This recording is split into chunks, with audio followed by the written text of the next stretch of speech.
My own attempts to drown in comfort early in my life taught me something I was lucky to live long enough to learn. Alcohol and drugs first feel as if they offer more life, an effortless route to the spirit. They seem at first to expand a dreary consciousness into something wilder and more free, but it's a chemical falsehood from the start. It's a major lie. Addiction is a deadly bait-and-switch game, because soon the addict must use the substance just to feel like he did before he became addicted. He now needs the substance just to feel normal, just to feel like he's having the average bad day of someone not addicted. The addict must score big and use heavily. And it had seemed like such a lovely shortcut. All it proves is that it's a false spirit. This is not the human spirit, and because it's false, it turns on us. It behaves like anything else we ever tried to get quick without effort. Get rich quick, get high, get lucky. Some universal vital principle always wants us to see that the effort itself is important, even beautiful, and to chemically try to avoid it will backfire in the grimmest way. Notice for yourself what people are talking about when their eyes are glowing with happiness. It's almost always adversity and challenge overcome.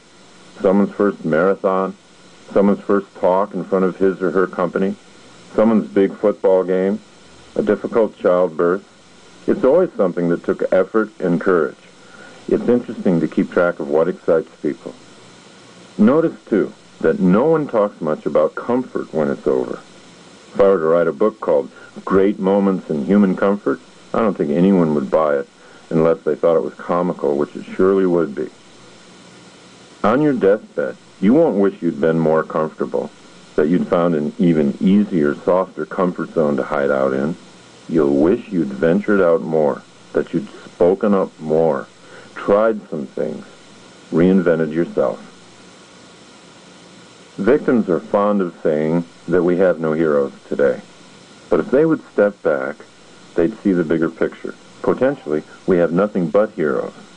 Every person is offered a hero's journey to take, and more than ever before in the history of the world, people are becoming aware of their individual journeys. More than ever before, people are taking responsibility for their own wisdom and adventure. Our own individual journey begins in the womb, where we're totally dependent. Our first surge of independence comes when we separate from our mother's body and become literally and physically independent of her. At last, we are cordless. The second surge on the journey is when we leave home and go out into the world to make a living for ourselves. For many people, this part of the journey to independence is so terrifying that they try to go back. For some, going back takes the form of finding a mate on whom to be totally emotionally dependent, like a substitute parent. This never really works, because no mortal can provide such a service. But if we could see clearly that we don't really need that kind of dependence, and that there are more and more stages and surges to independence ahead on the journey, we would keep going. We would be in charge of creating the wisdom of the spirit ourselves. The knowledge of how to swim or ride a bicycle cannot be passed along. It must be discovered in a deeply personal way by the individual. The same is true for the wisdom of staying on the journey. Keep track of your own journey. Be aware of it. Think of it often. Have it be big to you. Have it be beautiful. It's not there to scare you. It's there to excite you. Know which direction on the journey you're going at all times. Is this decision you're about to make taking you toward or away from independence? Which is the road you really want to take? The road back to dependency and infantilism is the road more traveled, but you won't want to take it when you see where it leads. By being conscious of your journey, you can drop all the old excuses. You can stop using growing older as a reason to lessen your effort and activities. You can step things up. You can effect a quickening. You can take over the controls of your own energy system. Why not? You did it as a child. Just do it again. This time with consciousness and wisdom. You'll see your new life in your energy, and you'll finally see that it's there for the sheer fun of it. For a long while in our society, enthusiasm was embarrassing. We tried to hide it. Cool was in. Enthusiasm wasn't. I believe that people are so tired of this political correctness that says hard work is greedy and enthusiasm for one's career is just ego. I believe we secretly long for enthusiasm. That's why enthusiasm is in the process of making a huge comeback. People went out to watch movies like Jerry Maguire because when the actor Cuba Gooding Jr. jumped around yelling, "Show me the money! Show me the money!" he was demonstrating raw enthusiasm, and we secretly loved it. The reason that phrase became so annoyingly popular was because someone was showing unembarrassed enthusiasm for something we're usually cool about, money. Enthusiasm is our secret passion. We're sneaking looks at it whenever we can. It is coming back. It was this enthusiasm for life that Welsh poet Dylan Thomas was urging his dying father to find when he said, "Do not go gentle into that good night, but rage, rage against the dying of the light." The word enthusiasm comes from the Greek entheos, which means the God within.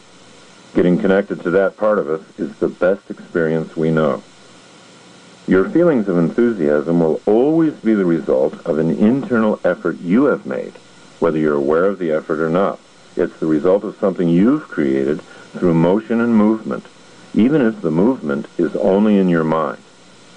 That yes feeling you get when you're enthused is the result of moving up to a higher level of imagination and spirit, and the knowledge that you moved yourself there. Like the butterfly pushing through the cocoon, like Rocky running through the streets of Philadelphia in the early morning rain. That haunting musical theme to the movie Rocky became a part of our musical history because it was about effort. Rocky was not about winning. Rocky didn't even win his fight. It was about something more inspiring than that. Knowing the way to your spirit is 3/4 of the battle. Seeing it, knowing it, realizing it, and staying awake to it. To prove to yourself that there's always something you can do, try this experiment. Take out a clean, lined sheet of paper. On the top of your sheet of paper, list the problem you now have. Some situation you wish were not there. Some frustrating situation you think about a lot, but don't know what you can do about. I'm about to show you that your spirit knows. Now, under the problem heading, write this sentence. 5 small things I could do about this today. Then number 1, 2, 3, 4, and 5 on the page with space beneath each one for your ideas. Don't get up until you've written the 5 things. Force yourself to write something. Once you've written the 5 ideas, take the paper with you throughout the day and don't go to bed until all 5 things are done. Remember, these are little things you can do. By the time you're finished, you'll be surprised at how you've altered the nature of your problem. In many cases, you'll have solved it completely. In other cases, you'll see in your mind that it's no longer a problem, but instead a new project, a work in progress. Do this a few times, and you'll start to see what Thomas Jefferson meant when he said, "The more you do, the more you can do." Part 2. Spirited relationships. To an owner of the spirit, love is not a mystery. Love is like every other form of energy in the universe. The more you give, the more you get. When my daughter Margie was 9 years old, she came to me one day with an upset look on her face. "What's wrong, Margie?" I said. "Why did Stephanie get so many letters?" she said in a sad little victim's voice. Stephanie, her older sister, was 11 at the time. "Stephanie gets letters all the time. I don't get any letters. It's not fair." "Well, do you write any letters?" "What do you mean?" "Do you write any letters and send them out?" "Well, no, because I don't know if I'll get any letters back. If I write letters and don't get any back, it'll be worse than it is now. I'll be even more disappointed, because how do you know? You don't know if you'll get a letter back." "No," I said. "You don't know. You never know." "Well, then why do it?" "Because you might."